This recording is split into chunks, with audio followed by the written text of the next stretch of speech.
আমি খুবই ব্যস্ত ছিলাম। তবে মারাত্মক কিছু খবর আছে যেগুলো আপনারা আপনারা আমার আগে অনেকে জেনে ফেলেছেন বা আপনারা অলরেডি এটা আমাকেও দিয়েছেন, প্রসার করতেছেন আপনারা। এবং এই খবরগুলো যে আজকে ঘটেছে আমি কল্পনা করতে পারিনি। কারণ আমি সকাল থেকে আমাদের weekend Sunday number 1 family day বলতে গেলে এভরি উইক, রাইট? শুক্রবারে আমাদের ঈদের দিন বলি, সানডে আমাদের ফ্যামিলি ডে বলে বিদেশে আমরা সবাই যারা আছি আপনারা নিশ্চয়ই জানেন। সো লেডিস এন্ড জেন্টলম্যান, আমি এমন কিছু ঘটনা, উৎফুল্ল ঘটনা, আবার দুঃখজনক এবং ক্ষুব্ধ হওয়ার মতো ঘটনা ঘটেছে। আমি আপনাদেরকে নিশ্চয়ই আপনারা জানেন। প্রথমেই আলহামদুলিল্লাহ, আলহামদুলিল্লাহ, আলহামদুলিল্লাহ।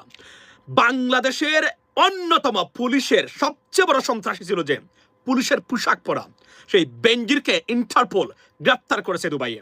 আমি সরকারকে ধন্যবাদ দেই। যারা যারা এই এই গ্রেফতারে বা এই টোটাল বিষয়ে সংশ্লিষ্ট আছেন সবাইকে অন্তরের অন্তঃস্থল থেকে আপনাদেরকে ধন্যবাদ এবং কৃতজ্ঞতা জানাই। ডেফিনেটলি বেনজিরকে খেয়ে দিয়েছেন ইন্টারিম গভর্নমেন্ট। এই টোটাল প্রসেসটা ইন্টারিম গভর্নমেন্টই শুরু করেছিলেন, তাদেরকে ধন্যবাদ। কিন্তু বর্তমান সরকারের সদিচ্ছা না থাকলে it wouldn't be possible, ladies and gentleman. So Benazir গ্রেপ্তার হয়েছে দুবাইয়ে।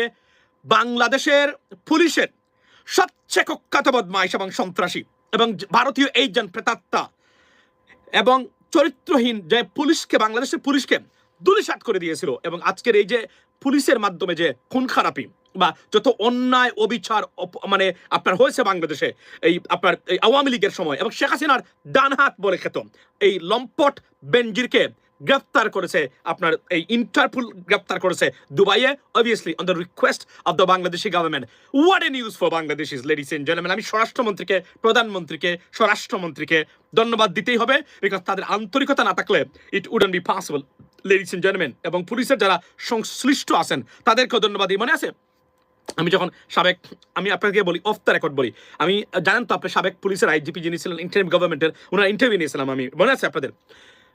অফ দ্য রেকর্ড অনেক কথা বলেছিলেন বেনজিরের, শুধু এটুকু বললাম, এর চেয়ে বেশি আর বলবো না আমি। এই কুখ্যাত বদমাইশটা কি করেছে পুলিশে, এটা মানে আতঙ্কিত হওয়ার মতো ঘটনা। অনেক ঘটনা তারা প্রকাশ করে নাই, মানে পুলিশের যারা ইন্টারনাল রিপোর্টে তাদের ভিতরে তারা সীমাবদ্ধ রেখেছে, অথবা গভর্নমেন্টের বিভিন্ন বাড়ি বা মানে আপনার বিভিন্ন ডিপার্টমেন্টসের ভিতরেই তারা এগুলা মানে সীমাবদ্ধ রেখেছে, লেডিস এন্ড জেন্টলম্যান। বাট বেনজির গ্রেপ্তার হয়েছে। এখানেই শেখ হাসিনার জন্য আতঙ্ক, ভারতীয় প্রেতাত্মাদের জন্য সবচেয়ে বড় আতঙ্ক এখান থেকে শুরু। ওয়াই? বিকজ এক এক করে এদের প্রত্যেকটাকে ইন্টারপোলের মাধ্যমে আমরা আপনার ধরে মানে বিচারের সম্মুখীন করতে হবে। কসাই আপনার এই যে কামাল, যেটা মানে আসাদুজ্জামান কামাল, তাকেও যে কোনভাবে, যদিও ভারতে আছে, it's not gonna be possible, বা যে কোনভাবে হোক না কেন, এবং শামীম উসমান আছে আমেরিকাতে, এই প্রত্যেকটা মাফিয়াকে ধরে নিয়ে আসতে হবে আমাদের সেফটির জন্য, আমাদের নতুন প্রজন্মের সেফটির জন্য, বাংলাদেশের নিরাপত্তার জন্য। কেননা কন্টিনিউয়াসলি এরা ষড়যন্ত্রে লিপ্ত। আমি মনে করি শেখ হাসিনাকে যদি সম্ভব হয় তাকেও এভাবে ধরে নিয়ে আসা উচিত বলে আমি মনে করি। এর বিকল্প বাংলাদেশের ভবিষ্যতের জন্য খুনি, লুটপাটকারী, বিশেষ করে খুনি, গুমকারী, বাংলাদেশকে ভারতের প্রেতাত্মা বানানোর যত ষড়যন্ত্রকারী যতটা আছে প্রত্যেকটাকে ধরে এভাবে নিয়ে আসা উচিত। আমি 2 দিন আসতে পারি নাই, I was super busy, ladies and gentleman. এবং আরো একটা সবচেয়ে দুঃখজনক খবর আছে, মানে একের পর এক খবরগুলা বাংলাদেশের মানুষের জন্য, মানে সরকারের জন্য আপাতত দৃষ্টিতে মনে হতে পারে যে it is bad, but for the long run of the interest of a country and for the nation, ladies and gentleman, it has a positive outcome and it is pretty pivotal. Let me tell you, বাংলাদেশের উপদেষ্টা, বর্তমান বাংলাদেশের প্রধানমন্ত্রীর উপদেষ্টা 2 দিন আগে যিনি বলেছিলেন ভারতের পুশিন ইচ্ছাকৃতভাবে নয়। আপনারা সবাই ক্ষুব্ধ হয়েছেন, আমি কথাই বলি না এখন পর্যন্ত, আমার সময় ছিল না, to be honest with you. আপনারা জানেন 2 দিন আমি লাইভে আসতে পারি নাই, এখন আসতাম না যদি এই গরম খবরগুলো না হতো আপনাদের সাথে মনের ভাবটা শেয়ার করার জন্য। কারণ আমি আসলে যাইতো একটা জায়গাতে, সো যে কোনো সময় ফারদিন আক্রমণ করে ফেলতে পারে এইসব। বাট এখন মানে আপনার ঘটনা হলো যে তথ্য উপদেষ্টা ডক্টর জাহিদ, যিনি, যাকে সবাই বর্তমান সবচেয়ে অজনপ্রিয় ব্যক্তি এই ভারতের সরকারে, ডক্টর জাহিদ সাহেব, উনাকে ভারতে হেনস্থা করা হয়েছে এয়ারপোর্টে। এবং এই উনি এতটাই ক্ষুব্ধ হয়েছেন যে উনি না গিয়ে, ইমিগ্রেশন পাস না করে, উনাকে এতটা জিজ্ঞাসাবাদ তারা করেছে, উনি পাসপোর্ট চেয়ে নিয়ে এসে বাংলাদেশে উনি চলে এসেছেন। অর্থাৎ তাকে কিভাবে হেনস্থা করছে, একজন মন্ত্রী, গুরুত্বপূর্ণ পদের একজন ব্যক্তি, প্রধানমন্ত্রীর কার্যালয়ে অবস্থিত অফিস করা প্রধানমন্ত্রীর একজন উপদেষ্টা, তাকে তথ্য উপদেষ্টা, তাকে যেভাবে হেনস্থা করেছে, ধিক্কার দেই ভারতীয় ইমিগ্রেশনকে, ধিক্কার দেই ভারতীয় আপনার সরকারকে। কিন্তু এট দ্য সেম টাইম আমাদেরকে বুঝতে হবে, মানে আপনারা যারা ভারতের ওকালাতি করেন, দালালি করেন বসে বসে, আপনারা যারা জামাত নিধনে ব্যস্ত আছেন এখন এই মুহূর্তে, আপনারা ভারতের প্রেসক্রিপশন আওয়ামী লীগের মতো মানে বর্তমানে বাস্তবায়ন করতে চান, আমি আবার বলছি জামাত বিষয়ে আমার কথা আছে, আমি বলেছি যা বলেছি আপনারা সব কিছু জানেন কেন বলেছি, আমার মানে আমি বাংলাদেশের ভালোর জন্য আমি এগুলো বলেছি, নাম চেঞ্জ করার জন্য জামাতকে।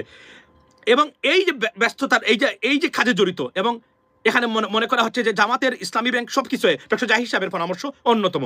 উনি মনে করেন যে উনি বামপন্থী মানুষ এবং উনি মানে এক ধরনের ওই লেভেলের আওয়ামী লীগ টাইপের মানুষ উনি, সুতরাং উনি মনে করেন আর কি, মানুষে মনে করে, এবং মারাত্মক সমালোচনার মুখে পড়েছেন ডক্টর জাহিদ, এবং সরকারের জন্য নট এ গুড সাইন তার স্টেটমেন্টগুলো, it doesn't help the government at all, বা পার্টিকুলারলি প্রধানমন্ত্রীকে বা জিয়া পরিবারকে। আমি আপনাকে বলি এখন, উনার জন্য কি এটা দরকার ছিল? আমি মনে করি জাহিদ ভাই আপনার দরকার ছিল এটা। আপনার বুঝতে হবে ভারত কি জিনিস, এটা আপনার বোঝা উচিত ছিল। আপনি যে কয়েকদিন আগে বলেছেন পুশিন ইচ্ছাকৃত পাবে না, এটা আমাকে খুবই আঘাত করেছে। আমি খুবই মানে এক কথায় আমি বলতে আমি আমার হৃদয় রক্তকরণ হয়েছে আপনার এই বক্তব্য শুনে। সমালোচনা করি নাই, কিন্তু এটা আপনি বলেছেন, আমি আতঙ্কিত হয়েছি আপনার এই বক্তব্যে। আজকে আপনি দেখেন, আপনি আশা করি you just learn a lesson from this trip, এবং আপনি বুঝবেন ভারত কাহাকে বলে এবং কত প্রকার কি কি, এবং আপনারা ভারতের দুঃসাহস নাই আপনাদেরকে এই ধরনের হেনস্থা করে ভবিষ্যতে যদি কাজ করতে পারেন, এবং এই শিক্ষা থেকে যদি মানে সত্যিকার অর্থে যদি কোনো কাজ করতে পারেন। আমি আপনাদেরকে ক্লিপটা শুনেন আপনারা মনোযোগ দিয়ে। দিস ইজ আনবিলিভেবল ঘটনা, এবং এই প্রথম একজন উপদেষ্টা পরিচিত সবার মানে ভারতীয় ইমিগ্রেশন এবং ভারতীয় কর্তৃপক্ষের কাছে তাকে যেভাবে হেনস্থা করেছে, ইমাজিন লেডিস এন্ড জেন্টলম্যান বাকি যারা মানে বাংলাদেশি দেশপ্রেমিক তাদের অবস্থা কি হতে পারে। Take a look at that. বিমানবন্দরে অনাকাঙ্ক্ষিত পরিস্থিতির মুখে পড়েছেন তথ্য উপদেষ্টা ডাক্তার জাহিদুর রহমান। সরকারি সফরে সেখানে পৌঁছানোর পর দেশটির ইমিগ্রেশন কর্মকর্তারা দীর্ঘক্ষণ কথা বলায় এক পর্যায়ে বিরক্ত হয়ে সফর বাতিল করে ঢাকায় ফেরার সিদ্ধান্ত নেন। সংশ্লিষ্ট সূত্রে জানা গেছে, ইমিগ্রেশন কর্তৃপক্ষের দীর্ঘ জিজ্ঞাসাবাদের মুখে এক পর্যায়ে উপদেষ্টা নিজেই পাসপোর্ট ফেরত চান এবং পরবর্তী ফ্লাইটে ঢাকায় ফেরার প্রস্তুতি নেন।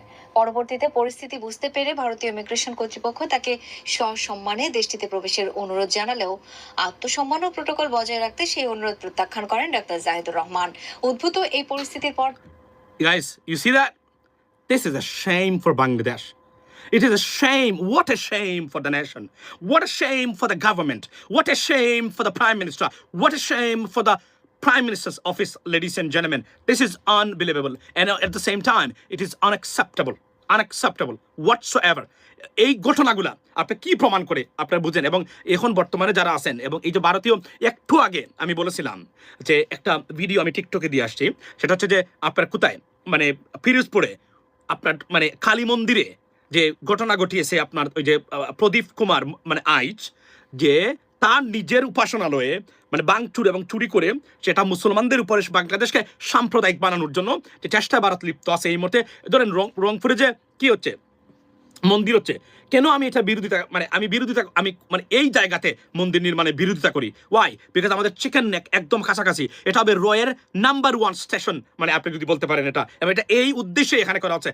5% হিন্দু জনসংখ্যা, সেখানে কেন এই মন্দির করা হবে? এগুলা কিন্তু আমাদের রাজনীতিবিদরা 90% বুঝতে ব্যর্থ, যে কারণে আমরা সবচেয়ে বেশি পৃথিবীতে সেকেন্ড গাজা হওয়ার মতো যদি কোনো দেশ থেকে থাকে, যে কোনো সময় বাংলাদেশ হতে পারে। এটা আমি আপনাকে বারবার বলছি, এখন আমি আপনাদেরকে বলছি। ওয়াই? বিকজ আমরা যদি ঠিক মতো কাজ করতে পারতাম, আমাদের রাজনীতিবিদরা যদি মানে দালাল না হতো, মানে ভারতীয় দালাল না হতো, আমাদের এই অবস্থা কখনোই হতো না। আমি বারবার বলছি, Bharat is one of the most influential less country, influence-less country on this planet. But yet they claim they are the most powerful country on this planet. That's not true at all. তারা এটা সত্য নয়, কিন্তু আমাদের দেশে শুধুমাত্র তাদের influence এবং পাওয়ার আছে। দ্যাত্তহীন ভাষায় গত ইন্টারিম গভর্নমেন্ট যে কাজগুলো করে গেছে, এগুলো যদি কন্টিনিউ করা যায়, ভারত বুঝতে মানে এটা মানে আপনার করতে পারবেন। তখন তো কোনো কিছু ঠিক ছিল না। একটা ইন্টারিম গভর্নমেন্ট যেভাবে দৌড়ের উপর রেখেছিল মোদি গভর্নমেন্টকে, এটা বাংলাদেশের ইতিহাসে মানে একটা মানে আপনার এই মানে অবিস্মরণীয় ঘটনা। যদিও যারা এটা দরিদ্র ছিলেন, এদের কাউকে ভারত মানে শান্তি থাকতে দিবে না, মানে এদেরকে ডিসরাপ্ট করার চেষ্টা করবে এদের ডেইলি লাইফ। কিন্তু আমরা যদি এদেরকে রক্ষা করতে চাই, মনে রাখবেন দেশপ্রেমিক মানুষ যারা আপনার জন্য কাজ করে দেশের জন্য, এদেরকে আপনি প্রোটেক্ট দিতেই হবে, সে যে দলেরই হোক না কেন, যারা দেশকে মানে ডিফেন্ড করবে। কেননা যদি এটা সবসময় যদি এরা এভাবে মানে সবসময় মার খায় বা বিপদগ্রস্ত হয়, তাহলে আর দেশপ্রেমিক এবং দেশ রক্ষাতে কেউ আর কখনোই দাঁড়াবে না। এর জন্য এদেরকে রক্ষা করতে হবে, এটা সরকারের দায়িত্ব, আমাদের সবার দায়িত্ব, লেডিস এন্ড জেন্টলম্যান। এবং সেকেন্ড সবচেয়ে ভালো মানে যে জিনিসটা হলো, আমি আবার বলছি, রংপুরের এই যে মন্দিরটা এখানে হচ্ছে, এটার ভারত এটা কিভাবে পারমিশন পেল? I have no idea. আমি সরকারকে বলবো, আপনারা যেন সবচেয়ে বেশি হিন্দু মানুষ আছেন, সেই ধরনের কোনো জায়গা আরো বড় একটা মন্দির করে দেন, মানে ভারতীয় মানে হিন্দু ধর্মের আমার ভাই বোন যারা আছে বাংলাদেশে তাদের জন্য, নট এ প্রবলেম। বাট এখানে সবচেয়ে বড় সমস্যা হলো আমাদের যারা হিন্দু ধর্মের আছেন অলমোস্ট 90% তারা কোনো না কোনোভাবে ভারত তাদের স্বপ্নে সবসময়, এটা করা যাবে না, এদেরকে ফিরিয়ে আনতে হবে এই জায়গা থেকে, এদের বাংলাদেশি বানাতে হবে। এটা আমাদের সবচেয়ে বড় ডেঞ্জারাস একটা মানে মানে জায়গা আমাদের, আমরা এইখানে সবচেয়ে বেশি বিপদগ্রস্ত। তারা ঘুমান বাংলাদেশে খান, বাংলাদেশে চলাফেরা করেন, কিন্তু স্বপ্নে দেখেন বাংলাদেশ এভাবে ঘুমে স্বপ্নে দেখেন বাংলাদেশ ভারতের দখলে চলে গেছে, সারাদিন তারা স্বপ্নে দেখেন। এটা আমি না জেনে নয়, এটা আমি আমার অ্যাসেসমেন্ট থেকে আমি বলছি, এটা আগে ছিল না এভাবে।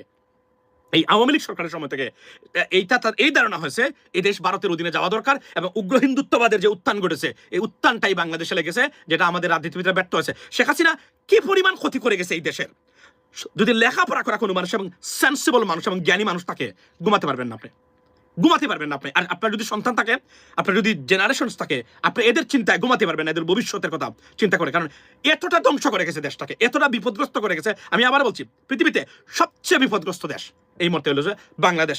এখনো দেশকে ডিফেন্ড করার মতো আমাদের সময় আছে, তবে আমাদের রাজনীতিবিদ এবং সরকার যদি সচেতন হয়। কারণ কিন্তু আমার I have a doubt about that, তাদের কমিটমেন্টটা কি এখনো।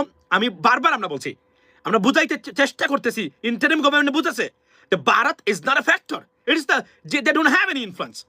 তাদের অবস্থা ভয়াবহ অবস্থা, আরো ভয়াবহ অবস্থা হবে যেভাবে তারা ধর্মীয় মানে উত্তেজনা ভারতে আছে, যেভাবে যা চলছে বর্তমানে মোদী গভর্নমেন্টের। ভারত বিপদগ্রস্ত রাষ্ট্র হিসেবে খুব শীঘ্রই আবির্ভূত হবে, এটা আপনি নিশ্চিত আমি আপনাদেরকে বলতে পারি। কেন জানেন? এই বিগেস্ট রাষ্ট্রগুলোতে এই যে সিরিয়া, ইরাক এবং এই যে লিবিয়া, কিভাবে এরা এই যে how did they I mean এই যে মানে মানে মানে কলাপসড, মানে তারা কিভাবে মানে ভেঙে পড়লো, এটা আমাদেরকে এটা জানতে হবে যে তারা এই বড় বড় রাষ্ট্রগুলো ভেঙে পড়লো কিভাবে। ইন্টারনালি যখন গুত্রে মানে শিয়া সুনি এই মারামারি চলছিল এই দেশগুলোতে মানে অনেক দিন থেকেই, একটা পর্যায়ে গিয়ে এই দেশগুলো মানে কলাপস হয়েছে। We have to find out how did they achieve all of this staff.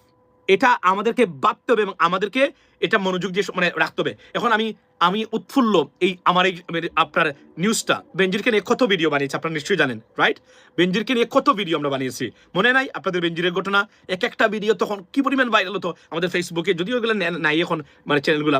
আপনি তার খবরটা এখন আমরা শুনে আসি, এটা ভালোর জন্য এবং আমাদের খুশি হওয়ার মতো খবর এটা। দর্শক, যেমনটি শুনছিলাম যে সংসদে স্বরাষ্ট্রমন্ত্রী সালাউদ্দিন আহমেদ এই কথাটি বলছিলেন যে যথাযথ আইনি প্রক্রিয়ার মাধ্যমে যত দ্রুত সম্ভব পুলিশের সাবেক আইজিপি বেনজির আহমেদকে দেশে ফিরিয়ে আনার ব্যবস্থা করা হবে। এই পর্যায়ে আমরা আবারও আমাদের সহকর্মী মহিম মিজানের কাছে যেতে চাই। তিনি বলছিলেন যেমনটি যে তার কাছে থাকা তথ্যগুলো। মহিম মিজান, আমরা শুনছিলাম সংসদে স্বরাষ্ট্রমন্ত্রী কথা বলছিলেন, এবার আপনার কাছে থাকা তথ্যগুলো শুনুন স্বরাষ্ট্রমন্ত্রীর বক্তব্য। পুলিশের সাবেক আইজিপি বেনজির আহমেদের দুবাই পুলিশ কর্তৃক গ্রেপ্তার প্রসঙ্গে।